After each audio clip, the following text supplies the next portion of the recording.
ইরানের ভয়ে কাঁপছে মার্কিন প্রেসিডেন্ট ডোনাল্ড ট্রাম্প। বর্তমান যুদ্ধের পরিস্থিতি অনুযায়ী দেখা যাচ্ছে ইরানের কাছে যুক্তরাষ্ট্র এখন যেন বিড়াল। যেমন বাঘের সামনে বিড়াল, ঠিক তেমনি ঘটতে চলেছে বর্তমানে পরিস্থিতি। ইরান হরমুজ প্রণালী একটি পথ বন্ধ করে দিয়েই ভিক্ষুক হয়ে যাচ্ছে আমেরিকা। তাই নতুন কৌশল খুঁজছে আমেরিকার প্রেসিডেন্ট ডোনাল্ড ট্রাম্প। ইসলামী প্রজাতন্ত্র ইরানের জ্বালানি অবকাঠামোর উপর নতুন করে কোনো হামলা চান না যুক্তরাষ্ট্রের প্রেসিডেন্ট ডোনাল্ড ট্রাম্প। দেশটির বৃহত্তম গ্যাস ক্ষেত্রগুলোর একটি সাউথ পার্স এ ইসরায়েলের সাম্প্রতিক হামলার পর তিনি এমন অবস্থান নিয়েছেন।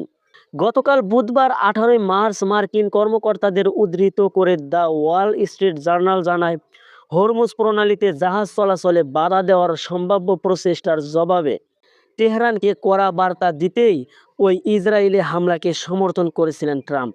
যদিও সেই বার্তা কার্যকর হয়েছে বলে মনে করার পর তিনি আপাতত আর কোনো সামরিক পদক্ষেপে আগ্রহী নন।